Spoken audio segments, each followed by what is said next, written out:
Ni mwaka 1989, mwaka ambao China ilikumbana na tukio kubwa.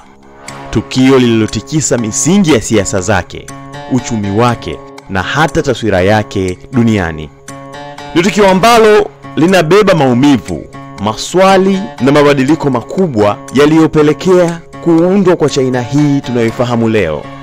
Hii ni simulizi ya namna taifa hili kubwa lilivyojikwamua kutoka kwenye tukio kubwa na la kutisha la mauaji ya Tiananmen Square, na namna taifa hili lilivyoanza safari ya ukuaji wa kasi isiyokuwa ya kawaida.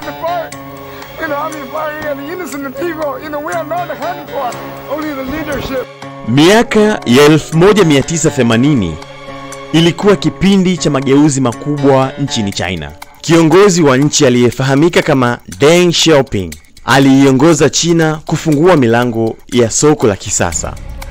Alianzisha mabadiliko yaliyovutia wawekezaji wa nje. Mabadiliko haya yalizalisha ajira, lakini pia yalileta changamoto ambazo China haikuwa tayari kuzikabili. Tofauti ya kipato baina ya maskini na tajiri iliongezeka na kuwa kubwa. Rushwa ikawa kama kivuli kinachofuata kila mradi wa maendeleo. Na kwa mara ya kwanza watu wengi, hasa vijana, wakaanza kujiuliza, je, maendeleo ya uchumi pekee yanatosha? Aprili ya mwaka 1989, kifo cha kiongozi aliyependwa Bwana Hu Yaobang kilizua mawimbi ya hisia. Wanafunzi walimkumbuka kama mtu aliyekuwa tayari kuzungumza nao, kusikia maoni yao na kuhimiza mageuzi ya kisiasa. Hivyo basi, walipoingia Tiananmen Square kwa ajili ya kuomboleza, hawakuwasha mishumaa tu, bali waliamsha sauti za mabadiliko.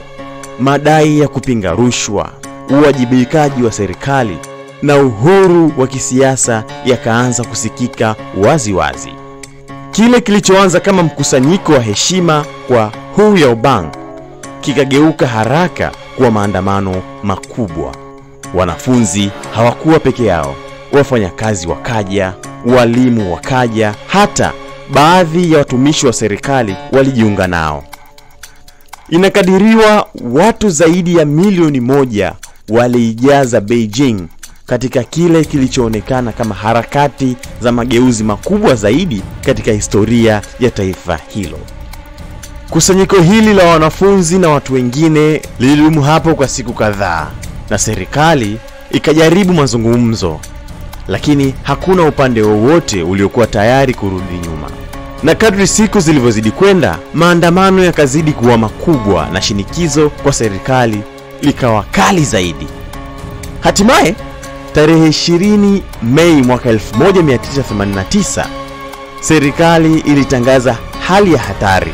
Jeshi likaingia Beijing, lakini bado wanafunzi hawakuondoka Tiananmen Square. Ilipofika usiku wa Juni 3 hadi alfajiri ya Juni 4, Beijing iligeuka uwanja wa makabiliano. Jeshi lilisonga kuelekea Tiananmen Square kwa amri rasmi ya kurejesha utulivu. Kulitokea machafuko makubwa, watu wakakimbia, wengine wakaumia, na tukio hili likabaki kuwa moja ya sura zenye uzito mkubwa katika historia ya China.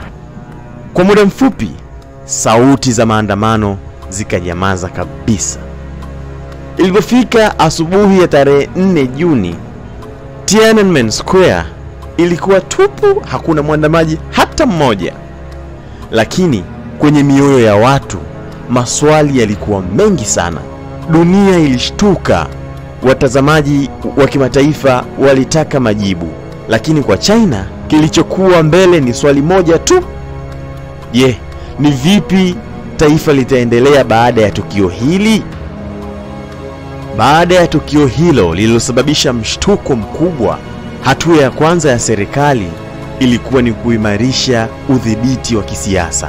Vyombo vya habari vikadhibitiwa zaidi, vyuo vikaanza kusimamiwa kwa ukaribu, mashirika na makundi yasiyoratibiwa yakazuiwa kukua. Lengo lilikuwa ni moja tu, kuhakikisha kuwa hakuna tukio kama hilo lililotokea kujirudia tena. Mbali na hayo yote yaliyofanywa na serikali ya China, hatua muhimu zaidi walioichukua ni kuufanya uchumi kuwa kipaumbele. Walijitahidi kutumia maendeleo ya nchi na watu binafsi kurejesha udhibiti wa nchi, kurejesha matumaini kwa wananchi. Mpango huu ulifungua milango ya uwekezaji wa nje. Viwanda vikaanza kujengwa kwa kasi, maeneo maalum ya kiuchumi yakatengwa, biashara ya nje ikaongezeka maradufu. Kwa mara ya kwanza baada ya mpango huu, China ilianza kusogea kwenye uchumi wa kisasa kwa kasi isiyowahi kutokea, isiyo ya kawaida. Kama ilivyodhaniwa, mageuzi ya kiuchumi yalianza kuleta matunda. Watu wakapata ajira nyingi mpya kutokana na kuanzishwa kwa viwanda vingi na nyenzo nyingi za biashara. Makampuni makubwa yakaanza kuingia nchini, miji ikaanza kubadilika, barabara, madaraja, masoko na teknolojia ilikuwa. Na kadri ustawi ulivyozidi kuongezeka, malalamiko ya kisiasa yakawa machache. Wananchi wakaanza kuwekeza nguvu zao kwenye biashara na maisha yao mapya. Kadri uchumi ulivyokuwa, tunajua namna China ilivyoanza kugeukia masoko ya nje, ikiwa na bidhaa za bei rahisi, nguvu kazi kubwa na soko linalopanuka. Iliingia katika enzi mpya ya diplomasia ya kiuchumi.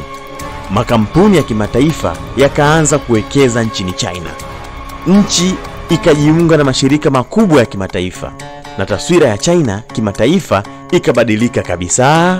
Kutoka taifa lililokumbana na mgogoro wa kisiasa na umwagaji damu hadi kuwa moja ya mataifa yenye nguvu kubwa kabisa ya kiuchumi duniani. Miaka michache baadaye, China ikawa injini ya viwanda duniani. Karibu kila aina ya bidhaa ilitengenezwa nchini China. Bidhaa zake zikiwa kila mahali duniani, kuanzia simu, nguo, mashine, vifaa vya umeme. Na hatimaye ikawa uchumi wa pili kwa ukubwa duniani nyuma ya Marekani. Safari ambayo ilitoka kwenye uchungu wa Tiananmen Square na kufika kwenye kilele cha ukuaji wa kasi isiyokuwa ya kawaida.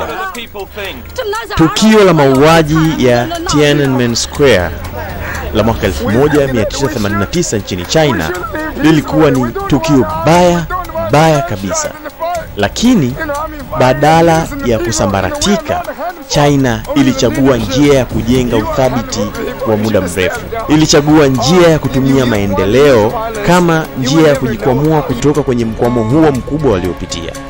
Wananchi wa China sio kwamba walisahau tukio lililotokea Tiananmen Square, ila machungu yao yalipozwa kwa ukuaji wa kiuchumi wa binafsi na kwa nchi usio wa kawaida ulisababisha machungu yao kupoa. Na hili ni funzo kwa dunia nzima. Mbinu hii ni wazi kabisa ndio mbinu bora zaidi ya kutumia kukabiliana na mkwamo kama huu waliopitia China. Kinachohitajika ni nia ya dhati, ukweli na uwezo wa kuongoza nchi kwenye mapito haya kama aliyekuwa nayo Bwana Deng Xiaoping.